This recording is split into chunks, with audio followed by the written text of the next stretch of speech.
welcome back to Shem's Universe. So today, guys, we're going to discuss birthday number 10, which is the first compound number. So this is going to be pretty interesting just because we got through the first 1 to 9, which were the basic ones.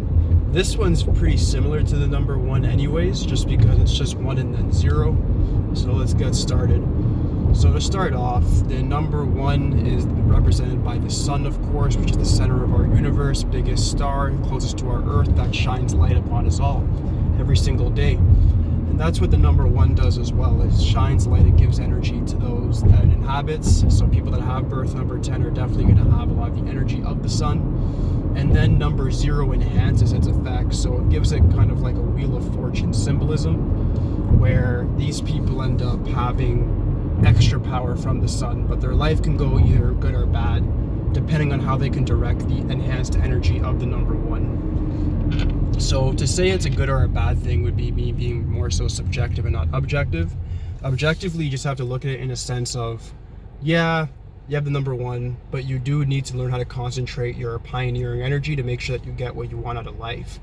Very similar to the number 1 for career and occupation, I would definitely say that you could do anything in regards to entrepreneurship, and working for people or providing a service wouldn't really be your forte, but you may have to learn to do that to start off with and then move on to what you really want in life.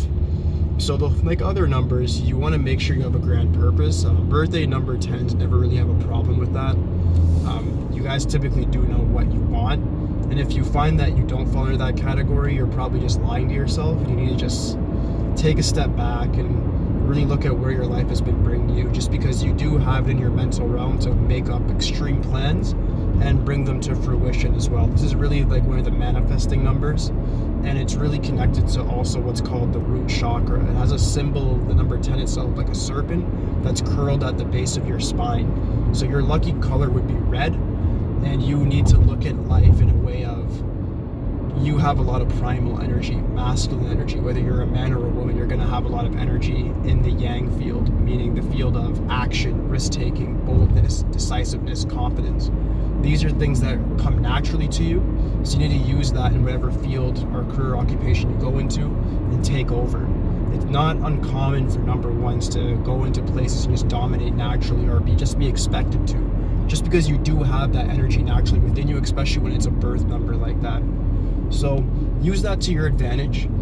Disadvantages, I would simply say, are just the greed aspect of it, maybe being a little bit too malice, holding grudges, things like that, just because you guys do tend to really think you are definitely the boss, which you are, but you have to understand that other people may not respond as well to your nature, especially if they're more timid. You could definitely guide them, but just watch how your leadership skills actually affect other people, because sometimes it may rub them the wrong way, and then you end up not getting what you want. So that would be my only real disadvantage for the 1. The last thing I want to just discuss very briefly is just the health part. Because it is represented by the sun, it's enhanced. Watch out for overheating, arthritis. I wouldn't really say circulation, just because it should be fine.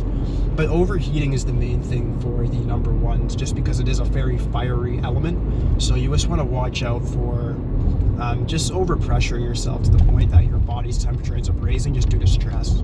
So always just have your goals, compartmentalize your goals, but to keep your health under siege, just make sure that you have intermittent goals as well, that you make sure you just stop and smell the roses, if you will. All right, but aside from that, that is my summary of the birth number 10. If you guys do have any questions for me, like usual, please leave it in the comments. I'll be happy to answer anything that you guys have for me. Don't hesitate to ask. Aside from that, like, subscribe, holla at me. Back tomorrow.